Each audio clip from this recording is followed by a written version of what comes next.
कहानी की शुरुआत होती है 3 वर्कर्स से जो एक टी प्लांटेशन फैक्ट्री में काम करती हैं। ये फैक्ट्री सोंदे फैमिली की होती है जिसे कुछ समय पहले तक विलियम सोंदे संभाल रही थी, लेकिन अचानक हार्ट अटैक से उनकी मौत हो जाती है और अब ये फैक्ट्री उनकी बेटी रारा की जिम्मेदारी बन चुकी है।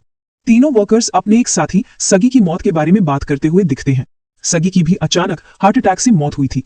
लोगों का कहना था कि उसकी मौत स्लीप पैरालिसिस के दौरान हुई और उसने मरने से पहले फैक्ट्री में मैडम आयु को देखा था। मैडम आयु दरअसल विलियम की पत्नी और रारा की मां थी, जो उसी वक्त से लापता है जब से विलियम की मौत हुई है। किसी को नहीं पता कि वो जिंदा है या नहीं। बात करते करते तीनों वर्कर्स सोने चले जाते हैं।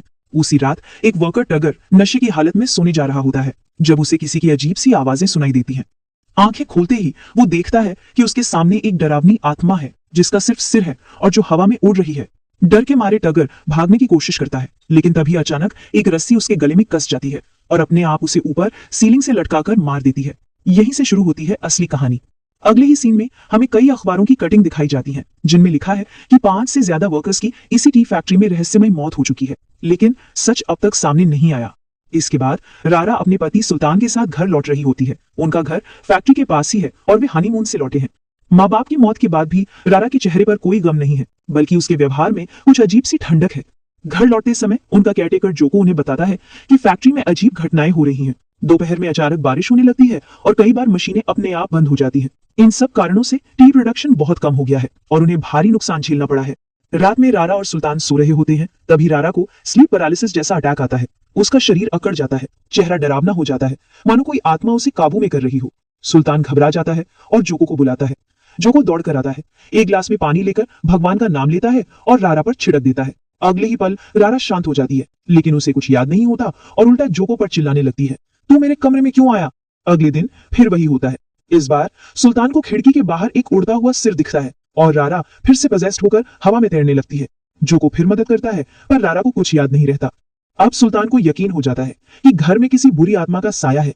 वो अखबार में यूसुफ नाम के एक एग्जॉर्सिस्ट का जिक्र पढ़ता है जो उसका पुराना स्कूल फ्रेंड निकलता है। अगले दिन सुल्तान यूसुफ की क्लिनिक पहुंचता है। यूसुफ एक साइकियाट्रिस्ट है, लेकिन उसे पैरानॉर्मल मामलों में भी दिलचस्पी है। वो अगले दिन रारा के घर आता है और उनके बेडरूम में नमक मिले पानी से भरा एक गिलास रख देता है। यूसुफ कहता है कि अगर यहाँ कोई आत्मा है तो ये पानी रात भर में काला हो जाएगा, वरना साफ रहेगा। रारा इन सब बातों को मजाक समझती है, लेकिन रात में जब वो सुल्तान के साथ डिनर कर रही होती है, तभी अचानक टेबल पर एक कटा हुआ सिर प्रकट होता है जो अपने आप घूमते हुए बार बार कहता है, त्रिनिल त्रिनिल। ये देखकर सुल्तान वहीं बेहोश हो जाता है। अगले दिन यूसुफ फिर घर आता है और सुल्तान से उसकी तबीयत पूछता है और तभी वो नोटिस करता है कुछ ऐसा जो पूरी कहानी को एक नए मोड़ पर ले जाता है।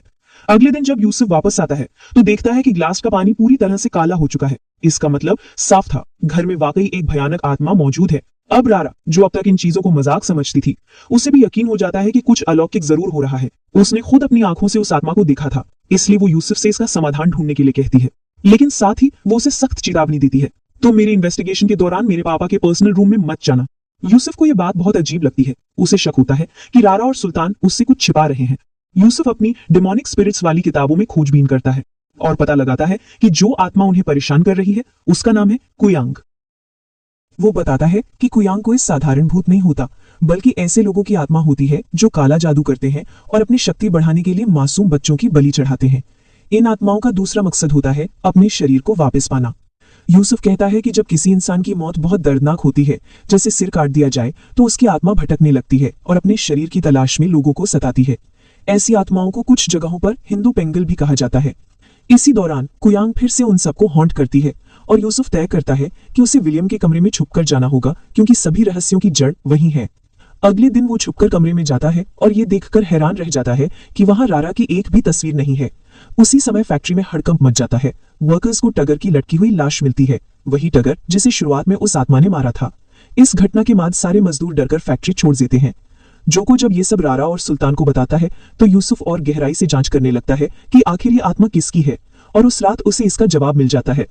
रारा का दूसरा नौकर जर्वो यूसुफ को विडो नाम की एक औरत के पास ले जाता है जो असल में आयु की मां थी, यानी रारा की नानी। वहीं से सच सामने आता है, वो आत्मा किसी और की नहीं बल्कि आयु की ही है, यानी विलियम की पत्नी और रारा की मां। विडो यूसुफ को पूरी कहानी बताती है। आयु बचपन से ही बहुत लालची और महत्वाकांक्षी औरत थी। उसे हर हाल में अमीर बनना था, चाहे उसके लिए कुछ भी करना पड़े। सुंदर बनने और किसी अमीर आदमी से शादी करने की चाह में वो एक शमन के पास गई और काला जादू सीख लिया। उसने अपनी आत्मा शैतान को बेच दी और बदले में उसे मिली असीम खूबसूरती। समय के साथ आयु की सुंदरता और बढ़ती गई। शहर के सारे मर्द उस पर दीवाने हो गए और आखिरकार विलियम ने उसे देखा और उससे एक तरफा प्यार करने लगा। दोनों की शादी हुई और कुछ साल बाद उनकी बेटी रारा पैदा हुई, जिसका असली नाम था त्रिनिल। याद है ना, वही नाम त्रिनिल जो सातमा ने पुकारा था। लेकिन आयु को अपनी ही बेटी से नफरत थी। वो चाहती थी कि विलियम सिर्फ उसी से प्यार करे और अपनी दौलत सिर्फ उसी पर खर्च करे, ना बेटी पर ना किसी और पर। धीरे धीरे वो पूरी तरह शैतान जैसी हो गई थी। जब विलियम को उसकी असली नीयत का पता चला तो उसने रारा के 18 साल पूरे होते ही अपनी सारी प्रॉपर्टी उसके नाम कर दी। ये बात सुनकर आयु आग बबूला हो गई। उसने विलियम से झगड़ते हुए कहा कि मैंने तुमसे सिर्फ पैसों के लिए शादी की थी और मैं उन्हें पाने के लिए कुछ भी कर सकती हूँ। ये सुनकर विलियम को हार्ट अटैक आ गया और वो बीमार पड़ गए। आयु ने रारा को जान से मारने की धमकी देकर उनसे प्रॉपर्टी के पेपर्स पर साइन करवा लिए। एक रात आयु ने विलियम के सामने ही अपने मेल नर्स के साथ संबंध बनाए और यह सदमा विलियम के लिए इतना बड़ा था कि वहीं उसकी मौत हो गई। और वो मेल नर्स कोई और नहीं बल्कि सुल्तान था, जो आज रारा का पति है। सुल्तान ने यह सब आयु के कहने पर मजबूरी में किया था। विलियम की मौत के बाद रारा कमरे में आई और गुस्से में उसने अपनी ही माँ आयु का सिर काट दिया। सुल्तान ने उससे माफी मांगी और रारा ने कहा कि अगर तुम मुझसे शादी करोगे तभी मैं तुम्हें माफ करूंगी। असल में ये एक लव ट्रायंगल था। रारा और आयु दोनों ही सुल्तान से प्यार करती थीं। आगे दोनों ने मिलकर आयु के शरीर को फैक्ट्री के कोने में दफना दिया और उसका सिर अलग करके जला दिया। उसी वक्त से फैक्ट्री पर आयु का श्राप शुरू हो गया। वही कटी हुई सिर वाली आत्मा अब वर्कर्स को मार रही थी ताकि रारा और सुल्तान की जिंदगी और उनका बिजनेस बर्बाद हो जाए। जैसे कोई कह रहा हो कि हम तो डूबे हैं सनम, तुम्हें भी ले डूबेंगे। ये सब जानने के बाद यूसुफ वहां से निकलने ही वाला था कि कहानी का रुख पूरी तरह बदल जाता है। सुल्तान पीछे से आता है और अपने ही दोस्त यूसुफ पर हमला कर देता है। सुल्तान अपने ही दोस्त यूसुफ का सिर काट देता है। वो कहता है, तुम्हें इतना सच नहीं जानना चाहिए था।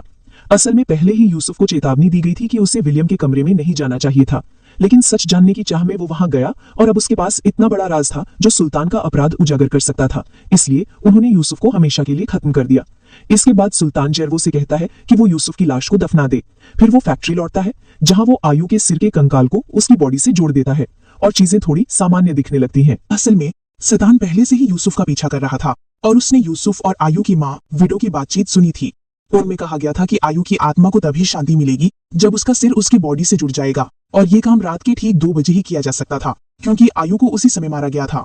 शैतान ऐसा ही करता है और कुछ समय के लिए आयु की आत्मा शांत भी हो जाती है, लेकिन कुछ दिन बाद वो फिर से लौट आती है और रारा और शैतान पर हमला करती है।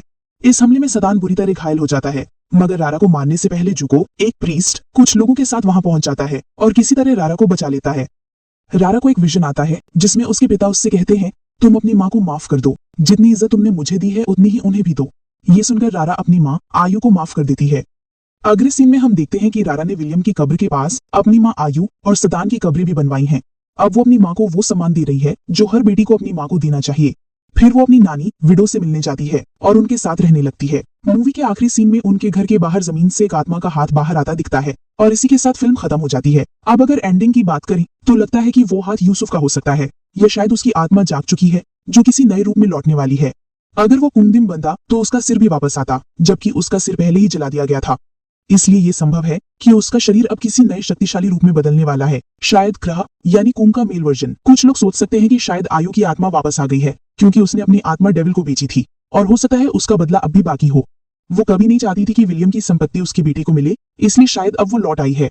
लेकिन अगर हम ध्यान से देखें तो जिस हाथ में अंगूठियां हैं वैसे तो यूसुफ पहना करता था, तो शायद ये उसी की आत्मा थी। आखिर में लगता है कि सबसे ज्यादा गलत यूसुफ के साथ हुआ। उसने दोस्ती में शैतान की मदद की और बदले में शैतान ने उसे ही मार दिया। संभावना है कि इस मूवी का सीक्वल आएगा जिसमें ये पता चलेगा कि वो आत्मा आखिर किसकी थी। कुल मिलाकर मूवी का कॉन्सेप्ट अच्छा था, लेकिन इफेक्ट्स थोड़े कमजोर लगे, खासकर जब सिर काटने या खून के सीन आते हैं। उन जगहों पर एडिटिंग बचकानी सी लगी। मेरे ख्याल से थोड़े बेहतर विजुअल्स और ग्राफिक्स के साथ ये फिल्म और दमदार हो सकती थी। मूवी में ग्रह और कुंग स्पिरिट्स का जिक्र भी था। दोनों लगभग एक जैसी होती हैं और बच्चों को खाकर अपनी शक्ति बनाए रखती हैं, बस इनके प्रस्तुतिकरण में थोड़ा फर्क है। इन ह्यूमन किसी मूवी में हमें इसका बेहतर रूप देखने को मिला था, जिसमें बताया गया था कि अगर कोई व्यक्ति ग्रह के सलाइवा को ग्रहण कर ले तो वो खुद भी ऐसी आत्मा बन सकता है। कुल मिलाकर थ्रिनिल एक दिलचस्प लेकिन अधूरी सी कहानी लगती है और उम्मीद है कि इसका सीक्वल जरूर आएगा जो बाकी रह गए सवालों का जवाब देगा। अगर आपको ये एक्सप्लेन पसंद आया हो तो वीडियो को लाइक करें और चैनल को सब्सक्राइब जरूर करें।